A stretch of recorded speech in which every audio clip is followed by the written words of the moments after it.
This program is fan-generated. If you'd like to support us, please go to jamieglazov.com. And also, don't forget to subscribe to our YouTube channel. All your support are greatly appreciated. Welcome to the Glazov gang with Jamie Glazov. Wait a minute, Jamie Glazov's not here. Ari David's here instead, so you're in for a ride that you're going to like.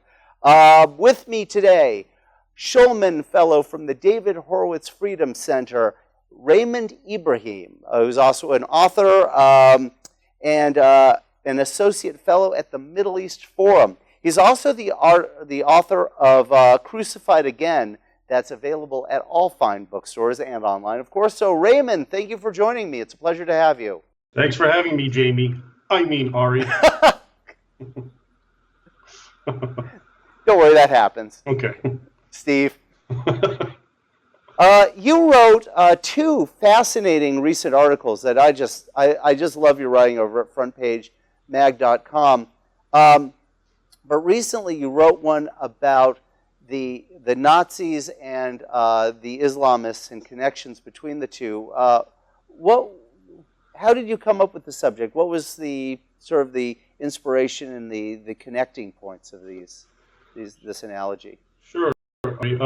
Well, what it's not is what most people apparently think it is, which is basically the argument that Islam has a fascist element that's not unlike Nazism, which I think is a fine argument, but that's not what I'm trying to do. What I was trying to do is actually respond to a particularly prominent apologia that one always hears when the topic of, that Islam is fundamentally violent. And it is this one, that if Islam is what you say it is, what I or anyone else says, violent, etc., intolerant, then how is it 1.5 billion Muslims are not all engaged in some kind of violence? And as someone who's been in Muslim majority nations, I can attest to that there are a lot of people who identify themselves as Muslims who are not supporting it, who are not doing it, and in fact are not engaging in taqiyya. They're not lying. I mean, they're sincerely not involved in this. So the question is, how do we make sense of this? And so that's why I thought the Nazi analogy seems to work well, because what I wanted to show is we as Westerners or Americans, in hindsight, can condemn the concept of Nazism, the ideology of Nazism, say this is a bad, evil ideology, it's supremacist, in this case, racial supremacy. But we also know there were good Nazis. For example, the one I use is Arthur Schindler, of the famous movie Schindler List, who in fact was a member of the Nazi Party, but who went to great lengths to save Jews and others from being killed. And so the question that I pose is, what do we make of this? Was Arthur Schindler a moderate Nazi? The way we used, the dichotomy of a moderate and radical Muslim? Is that what Arthur Schindler is? Now, obviously, the world will reject that. We will all say, no, he may have been a Nazi, but obviously he was somewhat superficial. He agreed to some tenets of Nazism, but he didn't want to take it to the point that he's killing people. And so I think, to me, this in many ways explains Islam and Muslims and answers the question of why there's so many Muslims who really are not engaged in violent jihad or surreptitious jihad or whatever the case may be.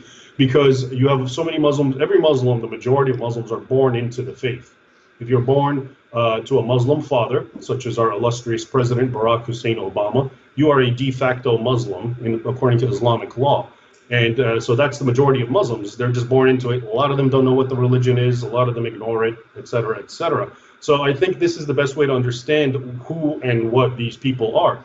It's not that they're following a moderate Islam, which is what the politicians and the academics and the media would like us to think. Rather, they are like Schindler. They are just people whose own sense of decency transcends Islamic ideology, and they end up not engaging in this sort of thing.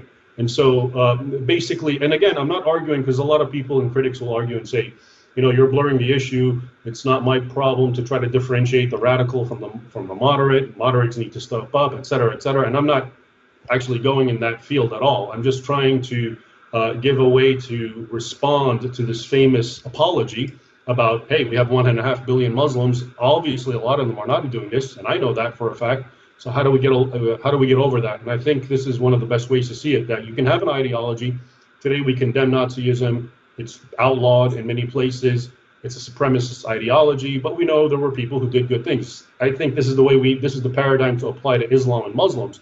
Islam is what it is. It is violent, it is intolerant, it is supremacist. It's not racial supremacy. In this case, it's religious supremacism.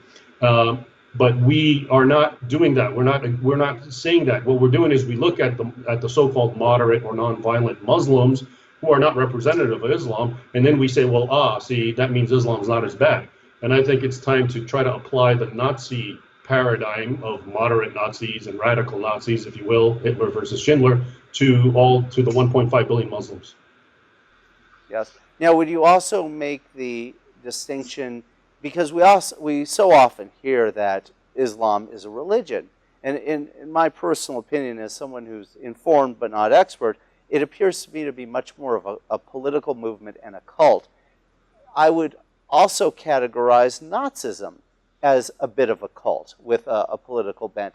Do the two have a connection on that level as well? Yeah, absolutely. I would agree with that. It depends on how one defines religion. I think all too often in the West, because most Western people, whether they're religious or not, come from a Christian background. Islam is nothing like Christianity in the way that it's applied. Islam is pure law. What you do in this world, it's not about your spiritual relationship with God or Muhammad. It's not about, the way, in other words, I think a lot of people project Christian sentiment onto Islam, and that's just absolutely not the case. Islam is a religion absolutely about the law, what you do, what you don't do. Everything in the world that you can do is categorized according to 5 principles, according to Islamic jurisprudence or categories. The forbidden, you can't do it. The disliked, you shouldn't do it. The neutral, doesn't matter. The recommended, you should, but you don't have to. And the obligatory, every single human action comes to that. And so this is really, it's a different religion, but it's also very much, like you said, like Nazism. It's so grounded in the world, in the now. It thrives on world conquest. This is the Islamic vision since day one, with the Islamic prophet Muhammad and so forth, and the conquest that went on, and the over millennia of attacks on Europe and Asia, India, sub-Saharan Africa. And so all the evidence of it being a cult and an ideology and so forth, not unlike Nazism, is definitely there. And I think that's another reason why the analogy does fit well. Yeah. Now, one other aspect of Islam that I find so fascinating is this desire to take the world back to Muhammad's time, essentially around the year 632 AD. And with a little cursory memory, if you just look at your history books, you realize that that's right around the time of the end of the Roman Empire, which in the ancient world was the greatest civilization accomplishment that ever was. So you can imagine that in the years following the fall of Rome, the world must have been a terrible place. Isn't it telling about the, if you will, the soul of Islam as a movement that would desire to take the world back to such a time of darkness? Well, the problem is for many Muslims in the world, the hagiography of Islam and Muhammad goes beyond anything you can imagine from a Western point of view. They have this idea of this golden age. And, if you go to Western scholarship, which actually in a couple of centuries ago was what actually what helped Muslims understand their own religion. Western scholars, or the so-called Orientalists who got demonized by Edward Said and so forth, were the ones who actually collated the hadith or the teachings or the sayings of Muhammad, who organized it, who made it into an actual corpus that Muslims themselves could study.